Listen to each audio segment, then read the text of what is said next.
முள்ளங்கி தோட்டத்துக்கு வந்து பார்த்தோன்னா வந்திருக்கோம். இங்கே வந்துட்டு அந்த நாற்றாங்கால் அழுகல் நோயை பற்றி நம்ம வந்து பார்க்க போகிறோம். நாற்றாங்கால் அழுகல் நோயை பற்றி பார்த்துட்டு அதுக்கு அந்த எப்படி கட்டுப்படுத்தலான்ற முறையை பற்றி நம்ம பார்க்க போகிறோம். இங்கே வந்துட்டு நம்ம ட்ரைகோடர்மா விரிடியா அதை பயன்படுத்தி தான் நம்ம கட்டுப்படுத்த போகிறோம். விதை நேர்த்தி மூலியமாக நம்ம கட்டுப்படுத்த போகிறோம். இந்த ட்ரைகோடர்மா விரிடியா வந்துட்டு நம்ம இந்த முள்ளங்கியில் இந்த நாற்றழுகல் நோய்க்கு மட்டும் தான் பயன்படுத்தலாமா அப்படின்னு கேட்டிங்கன்னா அப்படி மட்டும் இல்லாமல் நம்ம வந்துட்டு இந்த நாற்றழுகல் நோய்க்கு மட்டும் இல்லாமல் இந்த ஆந்த்ரகனோஸ் அது கூட சேர்த்துட்டு இந்த வாடல் நோய் இதுக்கெல்லாமும் பயன்படுத்தலாம். இது எந்தெந்த பயிருக்கெல்லாம் பயன்படுத்தலாம் பார்த்தோம்னா பயிர் வகைகளுக்கு பயன்படுத்தலாம். அதாவது உளுந்து பயிர்கள் அந்த போன்ற பயிர் வகைகளுக்கு பயன்படுத்தலாம்.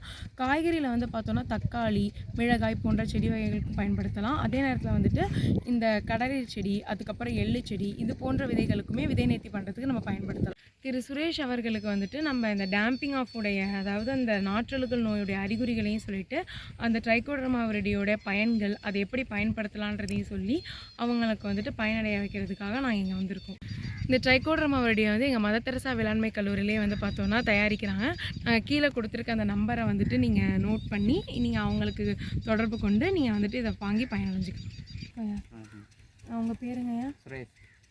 நீங்கள் இங்கே என்னையா பயிர் பண்ணியிருக்கீங்க? இல்லைங்க, எத்தனை ஏக்கர் போட்டிருக்கீங்க? 1 ஏக்கர் போட்டிருக்கீங்க. இது நாற்றாங்காலாக கொண்டு வந்து வச்சிங்களா இல்லை வந்துட்டு விதை மூலியமாக போட்டிங்களா? நாற்றாங்காலாக வச்சு. இப்போ நாற்றாங்காலாக வந்து நீங்கள் எடுத்துகிட்டு வந்து வைக்கிறீங்க இல்லையா, அதில் வந்துட்டு ஒரு நோய் வருவீங்க, டேம்பிங் ஆஃப் அப்படின்னு இங்கிலீஷில் சொல்லுவாங்க. தமிழில் வந்துட்டு நாற்றழுகல் நோய்னு சொல்லுவாங்க. இந்த நோயோடைய வந்துட்டு பாதிப்பை வந்துட்டு ரெண்டு நிலையாக பிரிப்பாங்க. ஒன்று விதை முளைப்பதற்கு முன் ஒன்று, இன்னொன்று விதை முளைப்பதற்கு பின் ஒன்று. இந்த விதை வந்துட்டு முளைப்பதற்கு முன் எப்படி இருக்கும் அப்படின்னு பார்த்தோன்னா அந்த விதை வந்துட்டு அந்த மண்ணுடைய மேல்புறத்தை அந்த முளைச்சி அந்த செடி வரத்துக்கு முன்னாடி அந்த விதை வந்துட்டு மொத்தமாக இறந்துருங்கய்யா. இதே வந்துட்டு விதை வந்துட்டு முளைச்சதுக்கு பின்னாடி எப்படி இருக்குன்னு பார்த்தோன்னா இந்த நாற்றாங்கால் இருக்குல்லங்கய்யா, இந்த நாற்றாங்காலோட கழுத்து பகுதியை வந்து பார்த்தோன்னா அதாவது இந்த பகுதி இருக்குங்களையா, இந்த பகுதியில் வந்துட்டு உங்களுக்கு வந்து எப்படி இருக்கும்னா ஒரு அதாவது கருப்பு நிறமும் சிவப்பு நிறமும் கலந்த பழுப்பு நிறம், அதாவது இந்த ப்ரௌன் கலர்னு சொல்லுவோம்ல அந்த கலரில் வந்துட்டு ஒரு புள்ளி மாதிரி உருவாகும். அதுக்கப்புறம் அது வந்துட்டு ஒரு குறிப்பிட்ட காலத்துக்கு அப்புறம் என்னன்னா இந்த செடியே வந்துட்டு வாடி போய் வதங்கி தொங்கி இருக்கும்ல அந்த மாதிரி வந்துட்டு பார்த்தோன்னா வந்துடும். இதை நம்ம வந்துட்டு எப்போ பரவும் அப்படின்னு பார்த்தோன்னா அதிகமாக இப்போ வெயில் ரொம்ப அதிகமாகவே இருக்குது இந்த மாதிரி காலகட்டத்துலேயும், அதுக்கப்புறம் தண்ணி அதிகமாக இப்போ நாற்றாங்கால்லாம் வாங்கிட்டு வரீங்க, அந்த நாற்றாங்கால் போட்டு வச்சுருக்க இடத்துல வந்துட்டு தண்ணி அதிகமாக தேங்கி இருந்தாலும் இந்த நோய் வந்துட்டு வருங்கய்யா. இதை வந்து நம்ம எப்படி கட்டுப்படுத்தலாம் அப்படின்னு பார்த்தோன்னா முதல்ல வந்துட்டு நம்ம இப்போ இது நாற்றாங்கால் படுக்கை போடுறோம்ல அந்த படுக்கையை வந்துட்டு உயர்த்தப்பட்ட படுக்கை தான் போடணும். அப்படி போட்டோம்னாலுமே இதை கட்டுப்படுத்தலாம். அதுக்கப்புறம் இந்த வடிகால் வசதிலாம் இருக்குங்க இல்லையா, அது வந்துட்டு நம்ம சரியாக அந்த நாற்றாங்கால் படுக்கைக்கு கொடுக்கணுங்கய்யா. இது மூலியமாக நம்ம பயன்படுத்தலாம். இல்லை அப்படின்னு பார்த்தோம்னா இந்த பூஞ்சான் மூலியமாக தான் அந்த நோய் பரவும். நீங்கள் முன்னாடி இந்த முள்ளங்கியே போட்டிருந்தீங்க அப்போ அந்த நோய் இருந்துச்சு அப்படின்னு வந்திருந்தது அப்படின்னாலும் அந்த பூஞ்சான் வந்து மண்ணிலே இருக்கும்.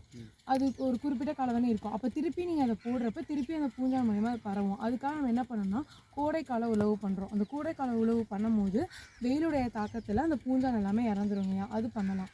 அதுவும் இல்லை அப்படின்னு பார்த்தோன்னா ட்ரைகோடர்மா விரிடி அப்படிங்கிற அந்த பூஞ்சான் கொல்லியை பயன்படுத்தி நம்ம வந்து விதை நேர்த்தி பண்ணலாங்கய்யா. ஏன்னா அது வந்துட்டு விதை மூலியமாகவும் பரவக்கூடிய நோய் அப்படின்றதால விதை நேர்த்தி பண்ணி நம்ம வந்து கட்டுப்படுத்தலாங்கய்யா. இப்போ வந்து அந்த ட்ரைகோடர்மா விரிடியை வந்துட்டு நம்ம எப்படி பயன்படுத்தலாம்னு பார்த்தோம்னா 2 வகையாக நம்ம வந்துட்டு இந்த மண்ணுக்கு வந்து கொடுக்கலாம். ஒன்று வந்து பார்த்தோன்னா விதை மூலியமாக பரவக்கூடிய நோயின்றதால நம்ம வந்துட்டு இப்போ வந்துட்டு 1 கிலோ விதை எடுத்துக்கிறோம் அப்படின்னா அதுக்கு வந்துட்டு ஒரு 4 கிராம் வந்துட்டு அந்த ட்ரைகோடர்மா விரிடியை எடுத்துக்கிட்டு விதை நேர்த்தி பண்ணுங்க. அப்படி இல்லை அப்படின்னு பார்த்தோன்னா இப்போ மண்ணுக்கு நீங்கள் வந்துட்டு நேரடியாக கொடுக்குறீங்க அப்படின்னா 1 ஹெக்டருக்கு நம்ம 2.5 kg வந்துட்டு பயன்படுத்தி நிலத்தில் உழுது விட்டு அந்த மாதிரி நம்ம வந்துட்டு இந்த ட்ரைகோடர்மா விரிடியை அப்ளை பண்ணாங்க. இந்த ட்ரைகோடர்மா விரிடி வந்துட்டு நீங்கள் சொன்னீங்கன்னா எங்கள் காலேஜ் மதர் தெரசா கல்லூரியிலேயே வந்து பார்த்தோன்னா தயாரித்து தரோங்கய்யா. எனக்கு தான் பண்ண போகிறோம். இதுலேருந்து நம்ம 4 கிராம் எடுத்துகிட்டு இப்போ வந்துட்டு எப்படி விதை நேர்த்தி பண்ணலான்றதை பார்ப்போம். ஒரு பூஞ்சான் குழிங்க இதை நம்ம பயன்படுத்துறது மூலயமா நம்ம மண்ணுக்கு வந்து எந்த விதமான பாதிப்பும் வராது, அது நம்ம சுற்றுச்சூழலுக்கு எந்த விதமான பாதிப்பும் இருக்காது. இப்போ சில பூஞ்சான் குழிலாம் இருக்குல்ல கெமிக்கல் மூலியமாக அதை நம்ம பயன்படுத்துகிறப்போ இந்த அதை நம்ம அதிகமாக பயன்படுத்த இந்த செடி வந்து அந்த பூஞ்சான் இருக்குங்களே அந்த பூஞ்சான் வந்து அந்த பூஞ்சான் கொல்லிக்கு எதிர்ப்பு சக்தியை உருவாக்கிக்கும்.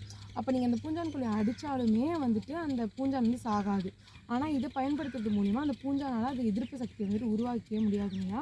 அதனால் நம்ம இதை வந்துட்டு பயன்படுத்துறது ரொம்ப நல்லது. அதே நேரத்தில் மண்ணில் இருக்க நுண்ணுயிர்களை எந்த விதமாகவும் இது வந்து பாதிக்காது. இது வந்துட்டு எந்த விதமான நச்சுத்தன்மையுமே வெளிப்படுத்தாதுங்கய்யா.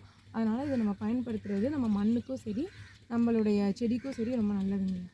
ஐயா இப்போ நம்ம வந்துட்டு விதை நேர்த்தி பண்ண போகிறோங்க. இப்போ விதை நேர்த்தி பண்ணுறோம் அப்படின்னா இப்போ 1 கிலோ விதை நம்ம எடுத்துக்கிறோங்க. 1 கிலோ விதைக்கு வந்துட்டு 4 கிராம் இந்த ட்ரைகோடர்மா விரிடியை கலந்து நம்ம பண்ணலாம்.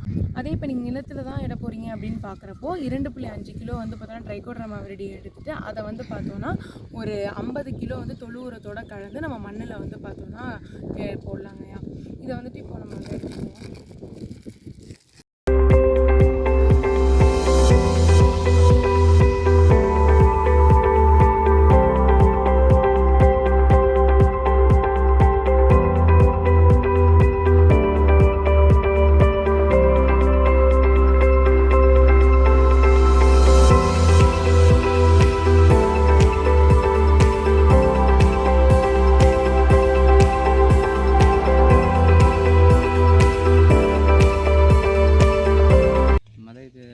கல்லூரியிலேருந்து விதை நேர்த்தியை பற்றி சொல்லிக் கொடுத்ததை நான் பின்தொடர்ந்தலான்னு இருக்கேன்.